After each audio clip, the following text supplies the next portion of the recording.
सभी विद्यार्थियों को मेरा सादर नमस्कार। आज हम यहाँ पर जो वीडियो बना रहे हैं वह मुख्य रूप से आपके जो छत्तीसगढ़ शिक्षा मंडल माध्यमिक शिक्षा मंडल के द्वारा अभी नई प्रणाली के अंतर्गत जो असाइनमेंट है ना, उसको बताने के लिए, उसको समझाने के लिए ये वाला वीडियो बना रहे हैं। बिना समय गवाए इसका जो प्रश्न है वो मैं विद्यार्थियों को बताना चाहूँगा कि किस प्रकार से हल करना है। इसके कुछ नंबर जो है आपके वार्षिक परीक्षा में जो है आपका मूल्यांकन इसी से होगा, और कुछ कोर्स की भी आप लोगों को बता दी जाए, कटौती मंडल के द्वारा, बोर्ड के द्वारा की गई है। तो अपना पहला प्रश्न है इसमें यह है, स्व परिचयम संस्कृत भाषया 10 वाक्येषु लिखत। तो इसका मतलब यह हुआ कि अपना जो खुद का परिचय है आपको संस्कृत भाषा में 10 वाक्यों में लिखना है।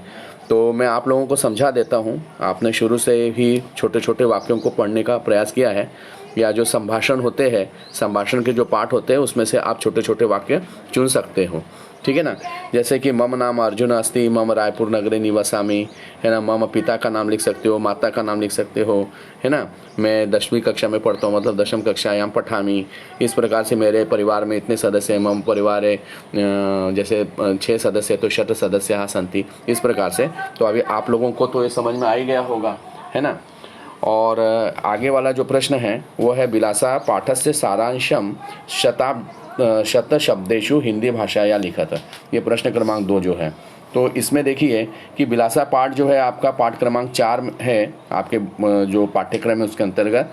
तो उसमें आपको उस पाठ का सारांश लिखना है। सारांश का मतलब आप लोग इतने सालों से जानते ही हो कि सारांश का मतलब होता है कि जो पूरा पाठ रहता है उसका पूरा जो उद्देश्य है वो सारगर्भित शब्दों में, मतलब कि कम से कम शब्दों में पूरे का पूरा जो भावार्थ है, जो अपना अर्थ है, उसका पूरा जो है वो अपना निकलना चाहिए। तो ये जो है अपना विलासा पाठ में आप लोग जब पढ़ोगे या जहाँ भी आपने पढ़ा होगा उसमें आप लोगों को बता दिया गया है कि विलासा पाठ जो है वो विलासा नाम की एक बच्ची रहती है। उसके पिता परशु नाम का एक केवट था जो अरपा नदी के किनारे मछलियों को पकड़ने का काम करता था, फिर बाद में वही बच गया। यहाँ से शुरू करना है। वो बहुत सुंदर थी इसलिए उसका नाम विलासा उसके माता पिता के द्वारा रखा गया। वो बचपन से ही बड़ी आदम में साहसी थी, ये सब लिखना है। फिर बीच में उसने जो अपनी वीरता का परिचय दिया, वो उसको जो खेल खिलौने जो अच्छे लगते थे, लड़कों के साथ में खेलती थी, उन्हीं के खिलौने पसंद थे। तो इस प्रकार से देखते हुए एक बार उन्होंने राजा जो वहाँ के थे उनको जीवन रक्षा दिया, जीवन दान दिया, ठीक है ना।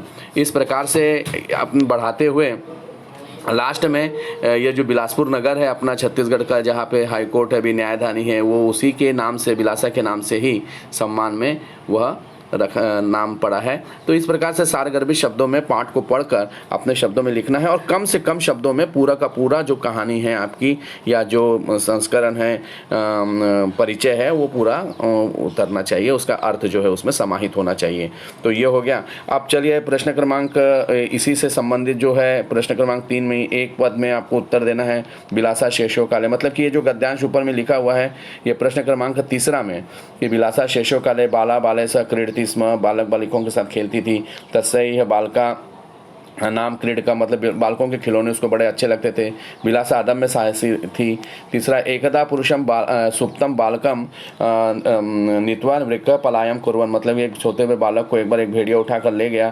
तदा विलासा, मतलब तब विलासा ने वृक्कम दंडेन ताड़यित्वा बालकम मुक्त, मतलब कि डंडे से बच्चे को अपना उस भेड़िए को मारकर उसकी माता को, उस बच्चे को समर्पित कर दिया। और बालक ही सह विलासा जो है, मतलब कि लड़कों के साथ विलासा जो है वो मल्ल कौशल विद्या सीखती थी, है ना। मल्ल कौशल का मतलब होता है कुश्ती। तम साहसम दृष्टवा, तब उसके साहस को देखकर जने हैं, मतलब कि लोगों ने उसके दलाय ग्राम रक्षण से दायित्व, उसके जो दल था, विलासा का जो दल था, जो टीम थी, उसको उस गांव के रक्षा का दायित्व जो दे दिया। अब ये जो ऊपर पैराग्राफ दिया हुआ है इसमें से देखते हुए नीचे में आपको बताए गए प्रश्न के आंसर्स लिखने हैं। जैसे पठित गद्यांश आता है आप लोगों को, वैसे इसे में संस्कृत में दिया गया है। तो विलासा कई सह मल्ल कौशलम शिक्षते स्म। कई सह मतलब कि बालक जो थी, विलासा जो थी, वो किनके सह मल्ल कौशल सीखती थी। तो यहाँ पे जो के लिखा हुआ है यहाँ पे आ जाएगा आपका बालकैः सह, है ना। यहाँ पे जो आपको दिख रहा है ना, ये देखिए ये बालकैः, ये जो बालकैः जो दिख रहा है ये यहाँ पे कह के जगह पे आ जाएगा बालकैः सह, ठीक है ना। ये जो बालकैः दिख रहा है ना अपने को, ये आ जाएगा। बालम नीत्वा कह पलायनम कुर्वन्, तो ये कह मतलब कि बालक को लेकर कौन भाग गया। तो कौन भाग गया अभी अपन ने पढ़ा, इसका उत्तर है देखिए यहाँ पे ऊपर में पैराग्राफ में वृक्कः, तो यहाँ पे आ जाएगा आपका वृक्कः, कह की जगह में वृक्कः आ जाएगा। उचित विकल्पम चित्वा लिखत, उचित विकल्पम चित्वा लिखत में सुप्तम बालम अत्र विशेषण पदम अस्ति।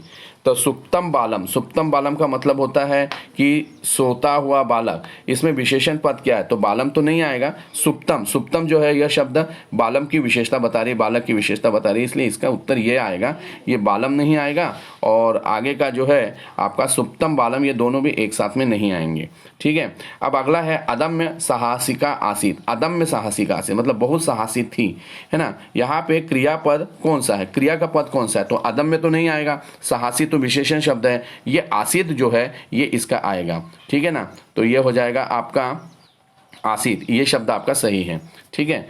अगला है बालकैः सह बिलासा मल्ल कौशलम शिक्षते स्म, बालकों के साथ बिलासा जो है वो कुश्ती सीखती थी। तो अत्र कर्तृपद मतलब कि कर्ता का पद कौन सा है, तो कर्ता का पद क्या हो जाएगा, यहाँ पे मेन कर्ता कौन है, सब्जेक्ट कौन है, तो ये हो जाएगा बिलासा, ठीक है ना। ये हो जाएगा आपका बिलासा, बाकी बालकैन ये नहीं होगा और शिक्षते ये भी नहीं होगा, ठीक है ना। ताड़ इत्वा इति पदे प्रत्यय आसित, ताड़ इत्वा इसमें प्रत्यय क्या है, इत्वा तो नहीं है, ये नहीं है, त्वा प्रत्यय है जिसका मतलब करके होता है।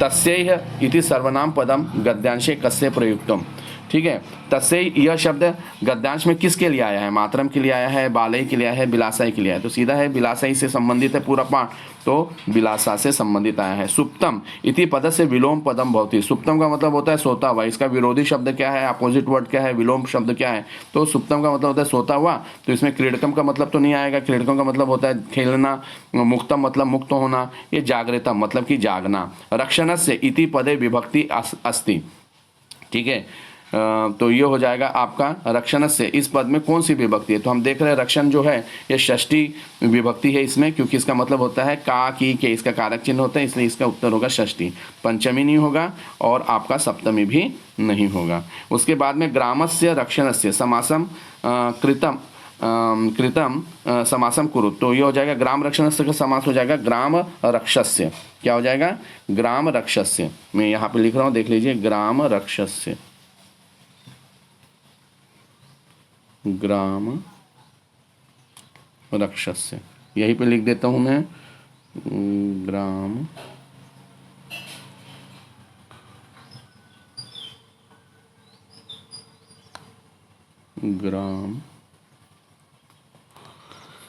रक्षणस्य, ग्राम रक्षणस्य, ग्राम रक्षणस्य, ग्राम रक्षणस्य इसका उत्तर होगा।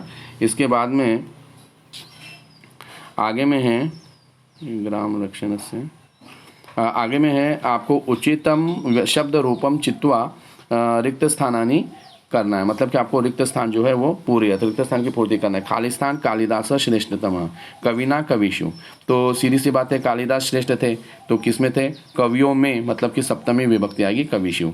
इसके बाद पुत्र जलम ददाति, पुत्र जल देता है, मतलब जल पिलाता है, देता है, तो जनक के लिए, जनक से, तो जनक के लिए जन का आएगा, चतुर्थी विभक्ति है। माता लालयति, माता लाल ये करती है शिशु का, तो ये हो जाएगा तृतीय विभक्ति होगा शिशुम आएगा, शिशुम लालयति।